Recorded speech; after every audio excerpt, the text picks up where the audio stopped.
Saya Vidi Krisya. Saya akan melanjutkan video yang sebelumnya. Video sebelumnya itu kan saya menjelaskan bagaimana cara kita mendapatkan ID yang sudah kita buat atau database yang sudah kita buat, lalu kita bisa mengubah, mengedit, dan lalu menyimpan. Nah, sekarang kita lebih mengarah bagaimana sih cara menyimpan data. Kan kebetulan video sebelumnya saya terjadi kesalahan atau terjadi error yang dimana tidak bisa menyimpan data. Nah, karena saya lebih mengarah pengeditan database yang sudah kita buat itu. Nah, sekarang saya akan kupas tuntas mengenai penginputan data, pengeditan data, serta bagaimana menampilkan data view. Oke. Sebelumnya, pertama sudah saya jelaskan ya. Pertama itu download XMP, MySQL, yang dimana nanti di situ kita buat suatu localhost, lalu My Office atau apalah itu kita bikin ya. Nah, karena saya udah bikin, udah saya download, sama seperti sebelumnya udah saya jelaskan untuk mengaktifkannya bagaimana ya. Nah, untuk itu pertama ini merupakan layout atau gambaran button grafik visual atau JavaFX yang sudah dibuat.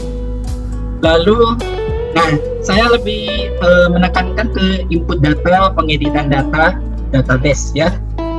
Nah, jadi sama seperti video sebelumnya, saya memakai alamat, ID, nama dan telepon ya. Nah, untuk itu saya udah bikin suatu perintah yang dimana kita bisa mengedit data nih, sama simpan data, yang dimana kita bisa menginput data dari Java ke database ya. Nih, lalu ketika kita jadi suatu perintah ini, oke, saya jelaskan ya. Ketika kita menginisialkan ini, menginisialisasikan ini, lalu kita buat suatu perintah yang dimana jika ID equals, kita buat yang ini, nama equals, alamat equals, telepon equals ya. Lalu my business ini kenapa kita bisa panggil, karena kita membentuk suatu private hash yang dimana perintah ini bisa kita gunakan di atas atau apa ya sebutannya, constructor. Nah, ketika kita bikin ini fungsinya untuk apa? Nah, fungsinya itu untuk mengaktifkan bagaimana data itu bisa kita panggil di sini nih. Nah, jika terjadinya ini, maka dia akan membuat exception handling yang dimana statement itu akan mengkoneksi ketika kita membuat statement. Nah, kita inisialkan string SQL select atau SQL yang kita pilih. Nah, pilih dari berasal dari item database yang kita bikin. Misalkan saya bikin from dari pegawai nih, database pegawai yang dimana nih saya udah bikin nih di PHP My Admin. Nah, di data pegawai itu saya membuat table itu ada pegawai. Nah, untuk itu setelah kita result set, yang dimana statement akan mengeksekusi query, yang dimana SQL itu akan memilih integer record itu sama dengan 0, yang dimana jika result set next itu akan record plus, yang dimana jika record tipe lebih kecil dari 0, maka dia akan memberikan pesan tipe 1 yang akan memberi pesan jika ID pegawai sudah ada. Jadi ketika kalian menginput data itu sama, ID-nya sama, maka data itu akan memunculkan pesan yang dimana pegawai, ID pegawai itu sudah ada, atau ibaratnya inputan data itu sama, tidak boleh karena dia primary, tidak boleh sama. Nah, jika statement perintah satu ini jika selesai, maka dia kalau tidak ada masalah dia ke else, yang dimana string SQL insert akan menginsert database pegawai, yang dimana value-nya ada, kita sudah menginisialkan ID, nama, alamat, dan telepon.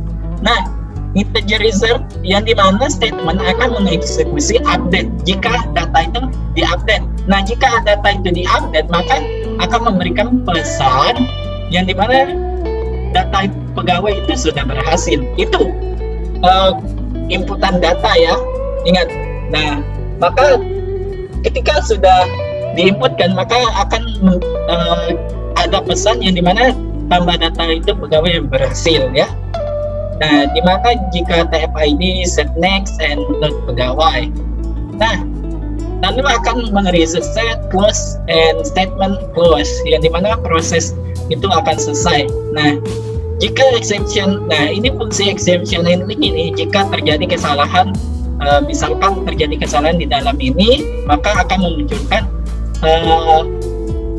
ibaratnya mencegah terjadinya error. Nah, ketika adanya error, maka nanti akan diberikan pesan gagal simpan data. Itu untuk penyimpanan data ya. Nah, untuk metode pengeditan data, pertama kita menginisialisasikan string, yang dimana string itu akan berfungsi kita pakai untuk mengedit data nanti.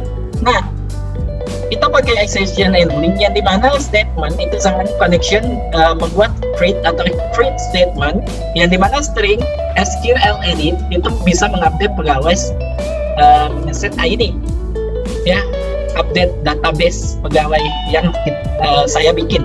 Nah, lalu statement ini akan mengkoneksikan jika prepare statement itu akan mengedit SQL edit. Dari mana? Ini string ini ya, saya bikin penginisialisasikan.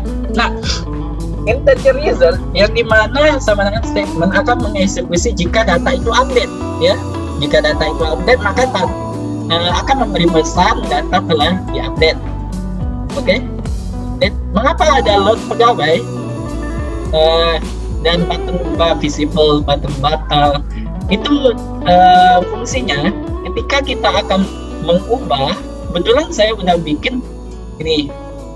Jadi mengapa sih dapat TF-ID pegawai table? Jadi di dalam database itu ada 4 yang saya bikin table. Itu ID, nama, alamat, telepon. Dan button yang saya gunakan yaitu ubah, batal. Lalu pegawai table itu database yang saya buat. Lalu ada data string yang dimana ID kolom, nama kolom, alamat kolom, telepon kolom, itu untuk memanggil suatu ini layout yang kita bikin ya.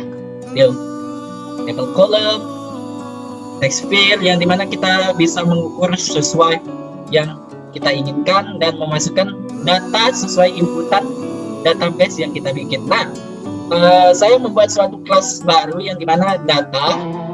Nah, data itu nanti ada yang namanya kita membuat suatu private final yang dimana akan menginisialkan ID, nama, alamat, telepon, lalu membuat publik data, public push yang dimana memiliki perintah itu sendiri yang bisa perintah ini nanti kita bisa pakai ke controller ya.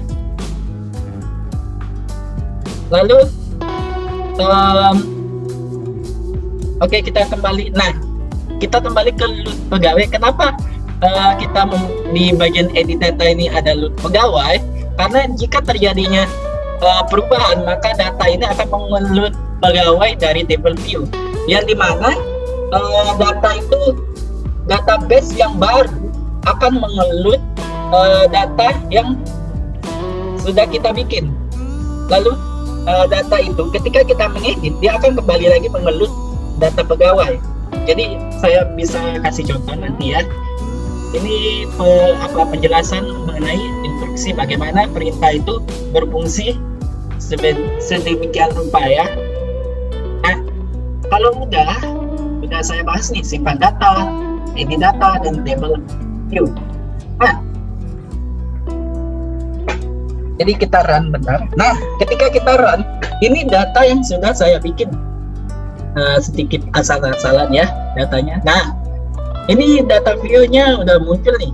Oke, kita lebih mengarah bagaimana tadi fungsi perintahnya untuk menyimpan atau menginput data. Oke, kita bikin. Karena tadi suatu perintah itu primary tidak boleh sama ID-nya, maka kita bedakan ya.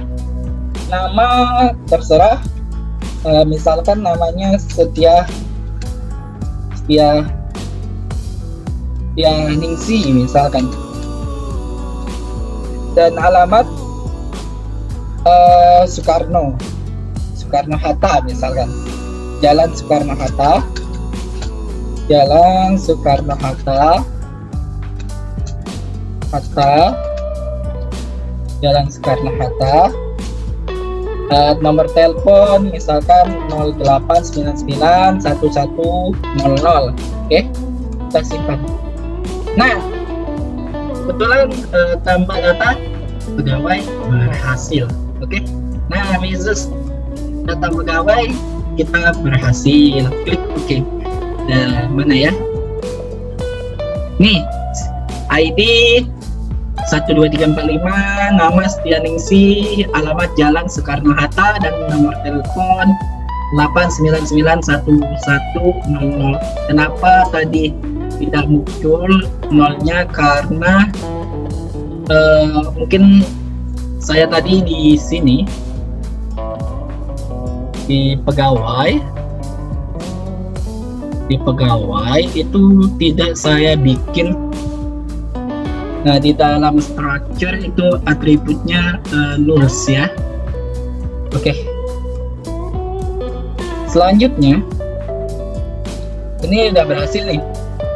Kalau kita mau mengubah fungsi perintahnya berjalan nggak? Oke, kita bikin nih. Misalkan 4545 kita tuliskan 3545.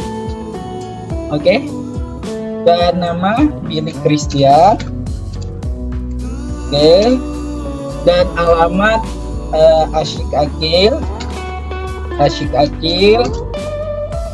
Oke, ini karena ada Asyik Akil RT 48, kita ubah aja menjadi Asyik Akil aja ya. Oke, nomor telepon sama ya, 899 atau 99002108. Oke, kita ubah. Nah, ternyata berhasil ya, data telah kita ubah atau telah kita update. Oke, kita lihat. Nah, ya tadi kan nih. Jadi perintah yang sudah saya buat shortcut print. So, gimana ya jelasinnya? Jadi perintah ini berfungsi ya, berjalan, yang dimana dia mengeksekusi data yang ada di database. Nah, mungkin itu saja ya. Terima kasih atas perhatiannya. Semoga ilmu ini bermanfaat. Wassalamualaikum warahmatullahi wabarakatuh. Dan